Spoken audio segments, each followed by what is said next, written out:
In the name of the Father, and of the Son, and of the Holy Spirit. Amen.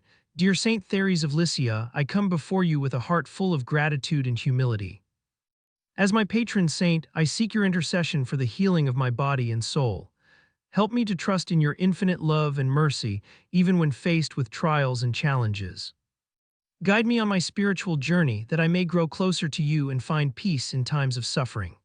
May my experiences with illness and weakness bring me closer to your heart, and may I emerge from these moments stronger and more devoted to our Lord. Saint Therese, I beg of you to pray for me that I may receive the strength and courage I need to face each day with faith and hope. Protect me from the darkness of despair and fill me with your light and love. I offer you my gratitude for all the blessings you have brought into my life and for the example you set as a model of selfless love and devotion. May I strive to imitate your example and bring glory to God through my sufferings. Amen.